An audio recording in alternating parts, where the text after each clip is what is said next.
Snow White and the Seven Dwarves. Once upon a time in the middle of winter, when the flakes of snow were falling like feathers from the clouds, a queen sat at her palace window, which had an ebony black frame, stitching her husband's shirts.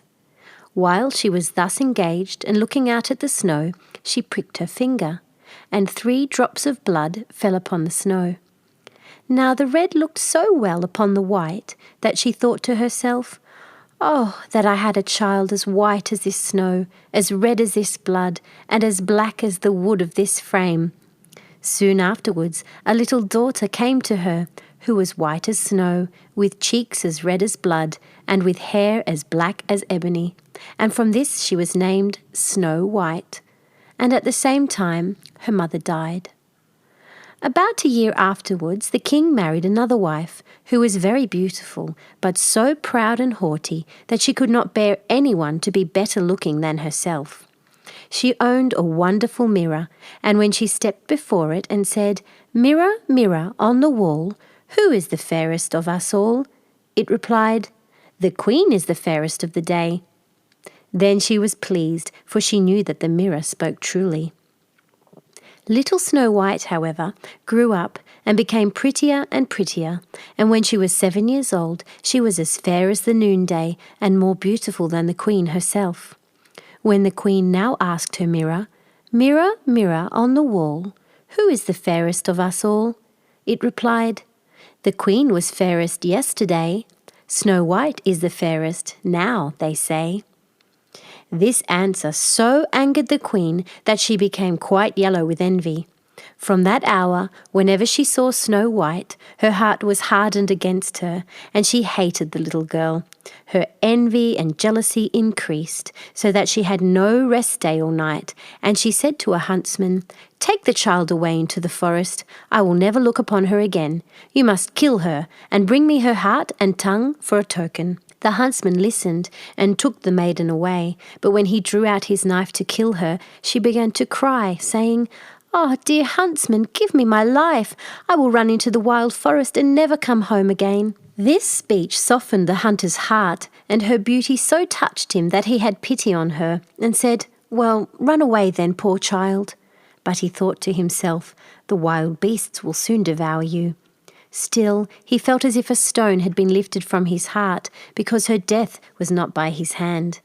Just at that moment a young boar came roaring along to the spot, and as soon as he clapped eyes upon it, the huntsman caught it, and killing it, took its tongue and heart and carried them to the queen as a token of his deed.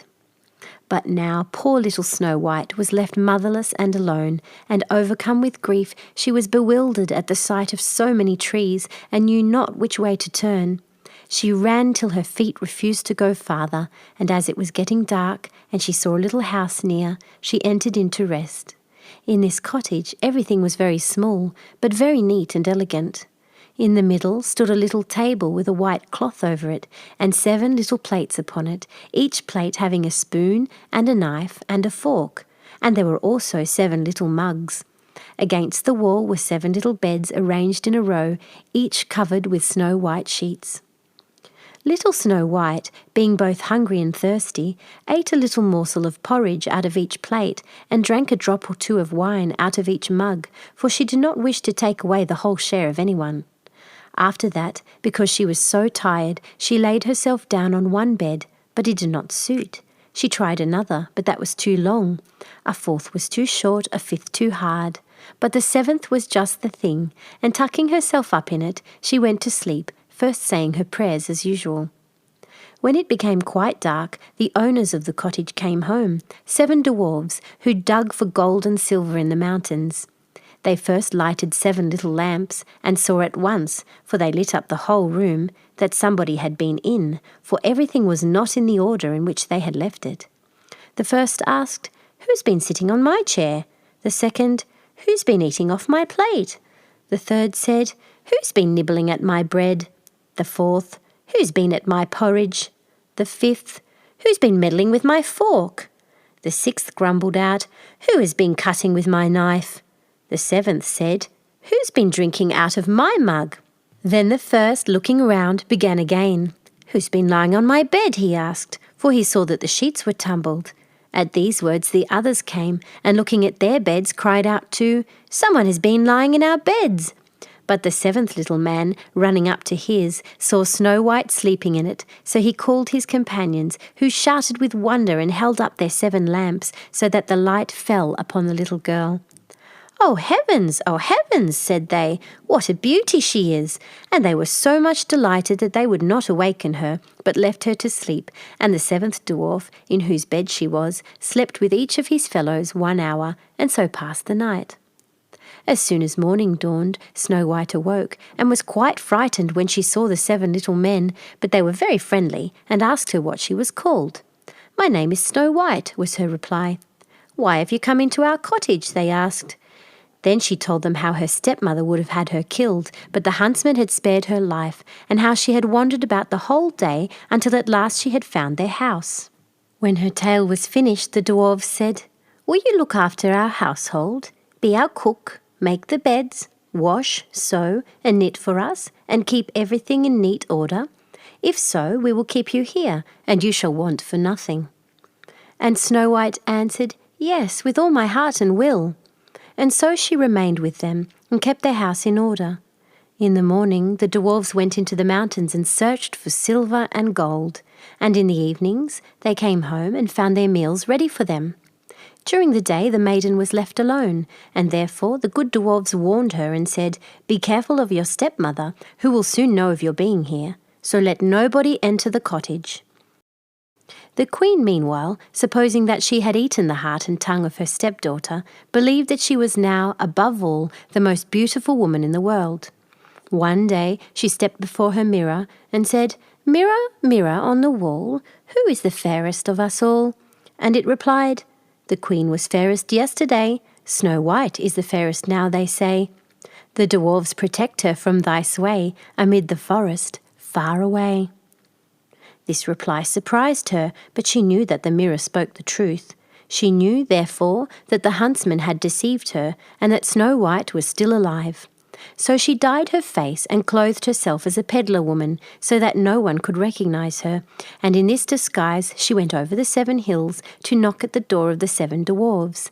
She knocked at the door of the hut and called out, "Fine goods for sale, beautiful goods for sale." Snow White peeped out of the window and said, "Good day, my good woman, what have you to sell?" "Fine goods, beautiful goods," she replied, "stays of all colours," and she held up a pair which were made of many-coloured silks. "I may let in this honest woman," thought Snow White, and she unbolted the door and bargained for 1 pair of stays. "You can't think, my dear, how they become you," exclaimed the old woman. "Come, let me lace them up for you." Snow White suspected nothing, and let her do as she wished, but the old woman laced her up so quickly and so tightly that all her breath went, and she fell down like one dead.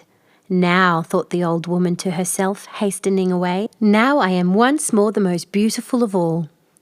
At eventide, not long after she had left, the 7 dwarves came home, and were much frightened at seeing their dear little maid lying on the ground, and neither moving nor breathing, as if she were dead. They raised her up, and when they saw that she was laced too tight, they cut the stays to pieces, and presently she began to breathe again, and little by little she revived. When the dwarves now heard what had taken place, they said, "The old peddler woman was no other than your wicked stepmother. Take more care of yourself, and let no one enter when we are not with you." Meanwhile, the queen had reached home, and going before her mirror, she repeated her usual words, "Mirror, mirror on the wall, who is the fairest of us all?" And it replied, as before, "The queen was fairest yesterday, Snow White is fairest now, they say. The dwarfs protect her from thy sway, amid the forest, far away." As soon as it had finished, all her blood rushed to her heart, for she was so angry to hear that Snow White was yet living. "But now," thought she to herself, "I will make something which shall destroy her completely."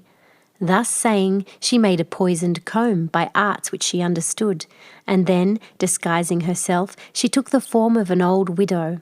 She went over the 7 hills to the house of the 7 dwarves, and knocking at the door, called out, "Good wares to sell today." Snow White peeped out and said, "You must go farther, for I dare not let you in." "But still you may look," said the old woman, drawing out her poisoned comb and holding it up. The sight of this pleased the maiden so much that she allowed herself to be persuaded and opened a door. As soon as she had brought something, the old woman said, "Now let me for once comb your hair properly," and Snow White consented. But scarcely was the comb drawn through the hair when the poison began to work, and the maiden fell down senseless. "You pattern of beauty," cried the wicked queen, "it is now all over with you." And so saying, she departed. Fortunately, evening soon came, and the 7 dwarves returned, and as soon as they saw Snow White lying like dead upon the ground, they suspected the queen, and discovering the poisoned comb, they immediately drew it out. Then the maiden very soon revived and told them all that had happened. So again they warned her against the wicked stepmother, and bade her open the door to nobody. Meanwhile the queen, on her arrival home, had again consulted her mirror, and received the same answer as twice before. This made her tremble and foam with rage and jealousy, and she swore that Snow White should die if it cost her her own life.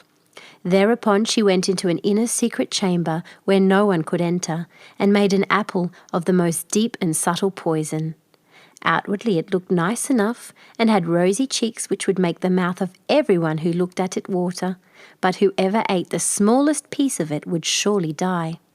As soon as the apple was ready, the queen again dyed her face and clothed herself like a peasant's wife, and then over the 7 mountains to the house of the 7 dwarves she made her way. She knocked at the door, and Snow White stretched out her head and said, "I dare not let anyone enter. The 7 dwarves have forbidden me." "That is hard on me," said the old woman, "for I must take back my apples, but there is one which I will give you." "No," answered Snow White, "no, I dare not take it." "What, are you afraid of it?" cried the old woman. "There, see, I will cut the apple in halves. Do you eat the red cheeks, and I will eat the core." The apple was so artfully made that the red cheeks alone were poisoned. Snow White very much wished for the beautiful apple, and when she saw the woman eating the core, she could no longer resist, but stretching out her hand, took the poisoned part. Scarcely had she placed a piece in her mouth when she fell down dead upon the ground. Then the queen, looking at her with glittering eyes and laughing bitterly, exclaimed, "White as snow, red as blood, black as ebony, this time the dwarves cannot reawaken you." When she reached home and consulted her mirror, "Mirror, mirror on the wall, who is the fairest of us all?" It answered, "The queen is fairest of the day." Then her envious heart was at rest, as peacefully as an envious heart can rest. When the little dwarfs returned home in the evening, they found Snow White lying on the ground, and there appeared to be no life in her body. She seemed to be quite dead. They raised her up and tried if they could find anything poisonous. They unlaced her and even uncombed her hair, and washed her with water and with wine. But nothing availed. The dear child was really and truly dead.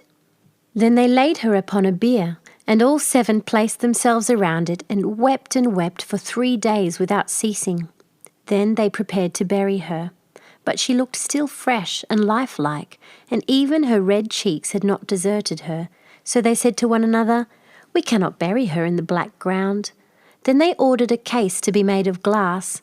In this they could see the body on all sides, and the dwarves wrote her name with golden letters upon the glass, saying that she was a king's daughter. Now they placed the glass case upon the ledge on a rock, and one of them always remained by it watching. Even the birds bewailed the loss of Snow White. First came an owl, then a raven, and last of all a dove. For a long time Snow White lay peacefully in her case, and changed not, but looked only as if she were asleep, for she was still as white as snow, red as blood, and black-haired as ebony. By and by it happened that a king's son was travelling in the forest, and came to the dwarf's house to pass the night. He soon saw the glass case upon the rock, and the beautiful maiden lying within, and he read also the golden inscription. When he had examined it, he said to the dwarves, "Let me have this case, and I will pay what you like for it." But the dwarves replied, "We will not sell it for all the gold in the world." "Then give it to me," said the prince, "for I cannot live without Snow White. I will honour and protect her as long as I live." When the dwarves saw that he was so much in earnest, they pitied him, and at last gave him the case, and the prince ordered it to be carried away on the shoulders of his attendants. Presently it happened that they stumbled over a rut, and with the shock the piece of poisoned apple which lay in Snow White's mouth fell out. Very soon she opened her eyes, and raising the lid of the glass case, she rose up and asked, "Where am I?" Full of joy, the prince answered, "You are safe with me." And he told to her what she had suffered, and how he would rather have her than any other for his wife, and he asked her to accompany him home to the castle of the king, his father. Snow White consented, and when they arrived they were married with great splendour and magnificence. Snow White's stepmother was also invited to the wedding, and when she was dressed in all her finery to go, she first stepped in front of her mirror and asked, "Mirror, mirror on the wall, who is the fairest of us all?" And it replied, "The queen was fairest yesterday, the prince's bride is now, they say." At these words the queen was in a fury, and was so terribly mortified that she knew not what to do with herself. At first she resolved not to go to the wedding, but she could not resist the wish to see the princess. So she went, but as soon as she saw the bride she recognised Snow White, and was so terrified with rage and astonishment that she rushed out of the castle and was never heard of again. The end.